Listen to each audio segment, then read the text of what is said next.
कि अगर वो चुनाव लड़ेंगे तो हम उनका स्वागत करेंगे और उनको लड़ना चाहिए। वो एक बड़ी पार्टी है जम्मू कश्मीर की, उनको चुनाव में भाग लेना चाहिए और चुनाव में पार्टिसिपेट करना चाहिए। हम उनको यही आग्रह करेंगे कि वो चुनाव में आ जाए और चुनाव लड़े। ये चुनाव बहुत छोटा चुनाव है, पंचायत का चुनाव होता है, इसमें कोई बड़े लीडरों की कोई आवश्यकता नहीं रहती है। इतनी बड़ी देर से पार्टी 1947 से या उससे पहले से ये पार्टी है, तो ग्रास रूट पर इनके कार्यकर्ता है, वो कार्यकर्ता खड़े होकर अपनी और चुनाव के लिए तैयारी करें। इसमें कोई ऐसा नहीं है कि भाई यहाँ कोई अमित शाह और जगत प्रकाश नड्डा जी थोड़ी चुनाव लड़ने के लिए आएंगे, यहाँ के कार्यकर्ता चुनाव लड़ेंगे।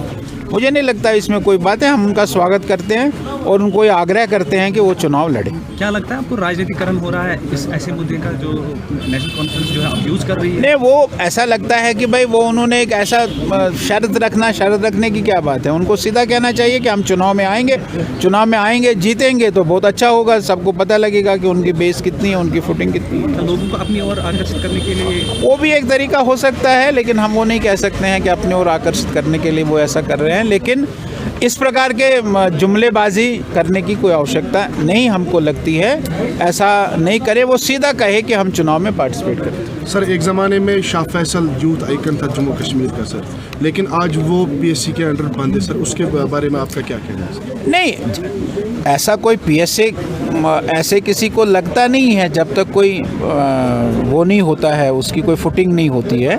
उस फुटिंग के आधार पर ही सरकार ने पीएससी लगाया होगा। ऐसा नहीं लगता है किसी के ऊपर पीएससी ऐसा कोई कानून नहीं कि उठाकर लगा दिया किसी को। इसको लगाने के लिए पूरी एडमिनिस्ट्रेशन, डीसीज, एसएसपीज वो इसको तहकीकात करते हैं, उसके बाद पीएससी होम मिनिस्ट्री लगाती है स्टेट की। तो इसलिए मुझे ऐसा नहीं लगता है कि भाई ये कोई ऐसे उन पर लगाया होगा, और शाह फैसल पर ऐसे लगाने की कोई बात नहीं है।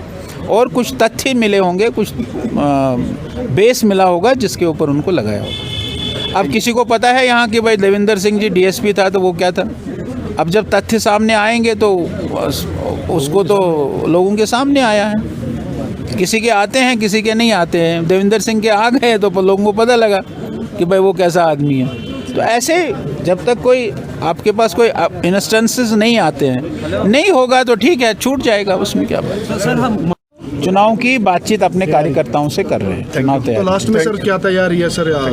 हमें लगता है अच्छा है। हम हमेशा ही लड़ने के लिए, जीतने के लिए लड़ते हैं। में तो कोई नहीं है। आप वो ऐसा थोड़ी होता है भैया, मेरे मुकाबले में कोई नहीं है। ये प्रॉक्सी कैंडिडेट्स खड़े करते हैं। हमने पिछले यूएलबी के चुनाव में देखा, इन्होंने बाइकआउट कर दिया, लेकिन इनके सारे प्रॉक्सी कैंडिडेट्स थे। यहाँ आप देखिए कॉर्पोरेशन में, आप जाकर वहाँ पता करिए एनसी के कितने हैं, पीडीपी कितने हैं। एनसी का जो स्टेटमेंट है, उन्होंने कहा कि हम इलेक्शन लड़ेंगे, लेकिन ये जो बाकी फॉर सीएम वगैरह उनका बंद है, उनको चलो वो तो सरकार का काम है, हमारा काम नहीं है।